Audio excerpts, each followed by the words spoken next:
Hey everyone, it's Julie. Welcome. Hope you're all doing well this week and that a little layer of stress has been lifted away. I know it has been for me. And of course, we still have lots of work to do, but wow, what a relief, huh? So today we're going to talk about what it means to create a business ecosystem of support. And this is especially important for any of you who feels like really isolated in your work, or if you feel like you're kind of doing everything and anything in your business, if you're feeling like super stretched thin, under-resourced, this is for you, okay? And as you know, or may know by now, my annual Replenish Retreat is actually on for January, pandemic approved, pandemic friendly. We're going for it. And so it's going to be a really incredible retreat, and you can learn all about it in the link in my bio. And we're actually going to be doing at that retreat, we're going to be going through these leaks and actually starting to close up some of the energy leaks in your business. So today, by the way, we're on week number 5 of 7. So if you don't know me, if you're not familiar with me, I help busy, hardworking coaches, consultants, healers to transform a business that drains them into a business that sustains them. So, you're excellent at what you do. You've got clients, you're making money. That's not the biggest problem. The biggest problem is that you're working too hard for that money. Okay. And so that's what I'm here to help with. And that's why we're going through these 7 most common energy, time, and money leaks in your business, and starting to learn how to close them up so that you can have a natural flow of energy running through your business to fuel your visions and your goals. All right, so let's jump in. I have my notes here as always, which I'm looking off to the other side. So what I see a lot of is people up late at night trying to figure out how to do a tech thing, right? Like update their WordPress site or figure out how to do an automation in MailChimp or ConvertKit. Just loading up your own emails to send through MailChimp. People are kind of doing that on the overtime, the off hours, the late night tech figuring out stuff. That's pretty common. The other thing is that I see a lot of people that actually don't have enough support at home. And so, meaning, especially right now, of course, and this is totally understandable, but not enough childcare, not enough time to actually do what they need to do in their business, or, maybe not someone to help with the cleaning or the cooking or things like that. So the people are at max capacity at home, and that's having an impact on their businesses. The other thing that I witness a lot is and so many people join my groups for this very reason, is that people feel alone, right? Like sitting by yourself, even before the pandemic, work with a lot of people that have always had online businesses. So you're kind of sitting there alone in your home office doing your thing. And you're like, you don't have regular contact with people, you don't have a business buddy to call up and ask a question to when something's like tricky in your business, right? When you're trying to figure something out, or you're bummed about something didn't work well. Or you don't have someone, just to co-work with or have like a little accountability check-in with, right? And the reason is because people are working so hard that, you might not be taking the time to start and then cultivate relationships like this. And of course, ultimately, these relationships make for less work. But as with all this stuff, we have to create the time to begin with. More on that in a minute. That's some of the stuff I see. And of course, what this leads to is basically this feeling of burden, right? This both physical and emotional burden of holding everything yourself, of carrying the weight of everything in your business. On a physical level, it stretches you for time. It makes you exhausted. On a more emotional level, it's a lot to hold kind of in your nervous system, making sure that nothing falls through the cracks, and making sure that you're tracking all the little details of your business. This is a lot to hold. And anybody who's ever hired somebody awesome, or even not someone not even that awesome, who's taken stuff off your plate, or even better, who's started to tell you what you need to do, you can feel there's just like this, oh my God, this weight's lifted. There's somebody else helping me out. There's somebody else doing this with me, right? Even a coach can feel like that. So that's, the first challenge, right, is this burden feeling. The other thing that happens is that when we're doing everything in our business, we're not usually operating in our strength. We're not operating in our strengths, in our gifts. And this is a humongous energy drain. Okay. And this is what this series is all about, is these energy drains. When you're not in your right role, it's a huge suck on you. Okay. It's important to learn and to grow our skill set for sure. And it's really important to know, to really understand what's truly in your wheelhouse, what you're really good at, what you're passionate about, and to be spending, the majority of your time in those roles, right? So instead of attempting to be, do everything and be good at everything, but actually ultimately, not being good at being less good at all of it. So like the whole, jack of all trades, Jill of all trades, master, mistress, whatever, it's also gendered, whatever, but you get my drift. Jack of all trades, master of none is the expression. And then perhaps this is obvious, but the doing everything yourself can come back to haunt you in the sense that it can impact the quality of your work, right? Because if you're just overstretched, you might be missing a client email or not tending to a new client onboarding process, or, not even like missing a lead or not implementing your marketing strategy. So there's all these ways that it actually has an impact, a negative impact on the business yourself. And then if you're exhausted too, right? Like it's hard to really give the high quality work that you want to, be able to offer to your clients, right? Because you're just stretched. So you can see why not having support is one of the biggest leaks, right? So if we know this, right, and a lot of, and I think you at least intuitively know that it's not a great idea to try to do everything yourself. But so why do so many people do this? Like, what's the deal, right? Like we know that help is great. Why don't we get it? So couple things. One thing that I notice is that people have this idea that they need to keep things really simple. Like the idea that if you hire somebody, it's going to be like a ton of work to find the person and to train the person, and that it's going to be like a huge time suck. And if you've had a bad hiring experience, this might be in the background being like, oh, last time I tried this, it was totally didn't work. It cost money, it cost time, all these things, right? But the problem is that sometimes in the name of keeping things super simple, we just end up doing it all ourselves, right? And I get this because I co-founded and co-directed for many years a nonprofit organization, and I left there about 7 years ago to start my own business. And when I started my business, I was like, I don't want it's just me. I don't want, because I've been so used to, like, there was a board and there was staff and there were volunteers and there were funders, all these people that I, essentially had to answer to. So when I started my own business, I'm like, I'm keeping this so simple. It's just going to be me, And so, and that made sense for that moment, but I very quickly realized, like, no, I need help. Right. And I can find help and get support in a way that actually works for me and feels good for me, that isn't out of hand in the way that I had experienced it before. Okay, so that's the keeping it simple thing. It's kind of a trap, and obviously I'm all for keeping things simple, but there's also a point when you want to expand in a way that's strategic, right?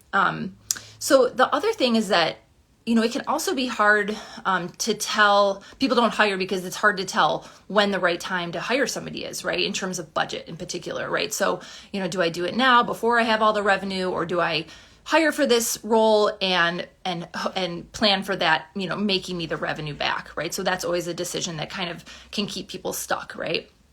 Another one, and this is kind of a big point, right? Is that one of the main reason that folks aren't getting support is because delegating is actually hard, especially for people who are kind of high achieving perfectionist types, right? People get nervous about, what if the person doesn't do it as well as I do? I should just do it myself, right? This kind of going back to relying on ourselves for everything and not trusting that other people could actually do the job and perhaps even do it better than us, right? Because it's something that they specialize in, that we don't. It gets even harder when you're giving away stuff that you are good at, right? But this is a big thing. It's, you could call it like a control freak thing, but that's even going that is true for some people, but it's actually that on a much more subtle level with most people, right? So you have like a little bit of control freak in you that you might not even see, that's not allowing you to expand, or you are expanding and hiring somebody, but you're either not using them very often, like not giving them a lot to do, or you're totally micromanaging them, right? So those are some of the pitfalls and challenges around delegating that people have.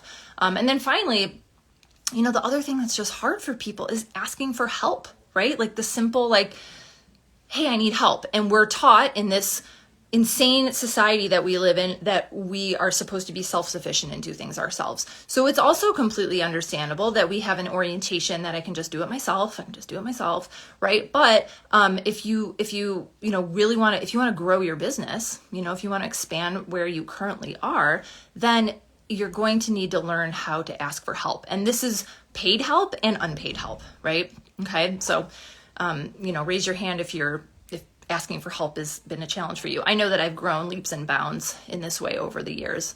It was very hard for me to ask for help, and I'm pretty darn good at it now. And I get a lot of support.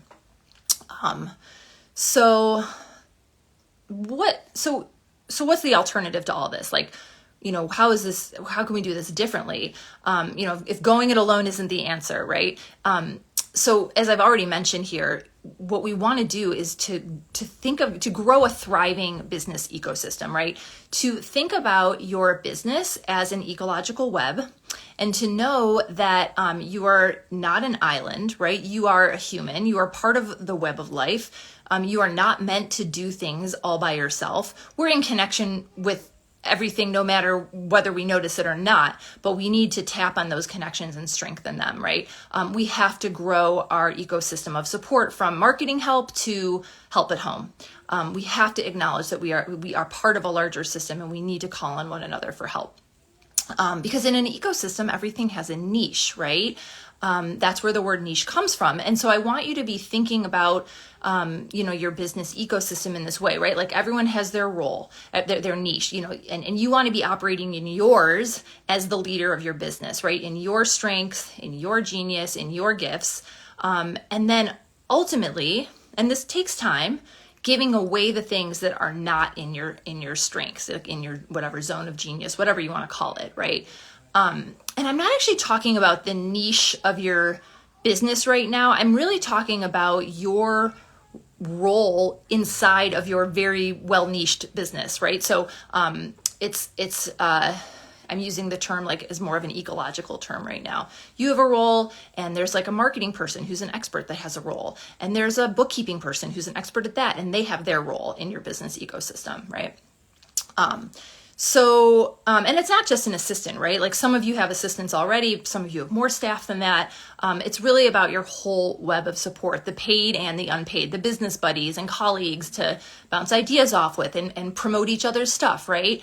Or maybe you need an operations manager to help you like kind of manage the whole thing. Or maybe you need another coach to help deliver your work. Or you need a house cleaner to like take that off your plate at home, right? So there's all these different pieces of your business ecosystem. It's not just the business roles, and it's not just the paid roles, right? Coaches are also part of that ecosystem as well, right? But because a lot of boundary issues come up, right? We don't know how to delegate, or we have trouble asking for things. People tend to get stuck here, right? But the bottom line is that successful business owners have support. And almost all of us need to learn how to ask for it. So we need to have support to learn how to do that. As far as a solution, like how do you actually do this and implement this? One thing is that we need to work through all of the feels around delegating and asking for things. We need to work through that with, like a professional, like someone who can help us work through that stuff, right? So that's why we have a coach in our program that focuses on that kind of underbelly stuff, right? And then concurrently, on a very practical level, we need to identify all the places where you need support, where your time and energy are being leaked, and then methodically prioritize and plan, which ones are most important and what roles to fill and how to do this in the simplest and most cost-effective way possible, right? And you need to clarify where your strengths lie, right? So that can help, doing something like the Strengths Finder can be helpful. And I also find just really tapping into your own sense of where your true gifts are, right? Where your zone of genius is. There's a lot of different ways of doing that. You can just like sit and journal about it and feel into like, where am I most alive in my work? What do I most love doing? And what are the things that I do? And I'm just like, meh, I wish somebody else could do that, And so as you identify these stuck points, right, you're going to get a lot of insight that tells you, whether you need, maybe a better system, like a tool. And I'm going to talk about systems in the next video, or if you actually need someone else to do the task for you, right? And, spoiler alert, almost everybody I work with, there's a need at least for someone to help, a few hours a week with some marketing or admin related task. It's almost across the board. And then of course, after that, you want to make sure that you kind of nail the hiring process, and get somebody in your business who's going to help you grow and earn more money, and not someone who's going to be like a total drain on your energy, right? Because like we said, that's no fun. And again, remember this help, again, it can be at home. So an example, I have a chronic illness that I'm dealing with, and I'm on a really strict diet. And there was a point when I was like, oh my gosh, I need help with cooking the kind of food that I can eat, because like, I can't just like eat anything and pull together a quick thing. There has to be just things I can eat, things I can't, right? And so there was a point when when we were really stretched as a family, when I hired somebody to help do the cooking. And it was like this huge game changer, because not only did it save time, but it also nourished me and fueled me to do really good work. And that's such a gift, right? It was such a good investment that totally paid off. So let's see. So, okay, speaking of paying for things, if you're sitting here thinking like, oh my God, Julie, I can't afford to hire all these people. Sure, I'd love to like hire 1 million people, but I can't do that. I don't have the money, right? So I don't want to make you nervous. Like, yes, it does take some investment, right, in your infrastructure. But I'm not talking about like massive financial investments here. No need to get nervous about that. What I'm talking about first is just having more of an investment mentality, like that investing in creating your business ecosystem is a part of growing a healthy, resilient business that's going to serve you and nourish you and not drain you, right? So that's, and it's essential to the growth of your business to do that. So first of all, it's just like a mindset shift about getting support. And then it's about picking off the highest leverage tasks that you need to offload, picking those out very strategically, one at a time, and filling those roles, small roles here and there that are going to leverage, into you earning more money, having more time, and being able to hire people perhaps, for more hours. It's not about like hiring a full-time business manager when you just hit like the 75K mark or something, right? So don't worry about that. Yeah, and you'll find sometimes just investing in one small kind of high leverage activity that's been sucking your time and energy just opens up so much space for more things to happen, right? So that is what I have to say about creating a business ecosystem, growing a business ecosystem. If you want to learn more about what the specific leaks are in your business and how to close them up, to free up more time and energy and money in your business to fuel your vision and fuel your goals, then I would love for you to come to the Replenish Retreat. We're going to be working on this there, in addition to just like slowing down and nourishing ourselves and relaxing and connecting. We will be doing some strategic planning in there. So also, if you get, I ended the Trump out special because Trump's out. You know what? Whether he likes it or not, he's out. But there is another special, which is if you bring a friend with you, you get $100 off, both of you. So that's a fun thing if you want to do this with a friend. It's a virtual retreat, but I'm encouraging people to go away if they can and get their own Airbnb or hotel room, or at least create a very special sanctuary in their home during the course of the retreat. So to learn all about that, just go to the link in my bio. It's called the Replenish Retreat, and it's free when you're part of my Nourished Mastermind. So you can check that out too. Next week, I will dive into the 6th leak, and we'll just keep going with this, until we get to 7. Okay, have a great day. Thanks.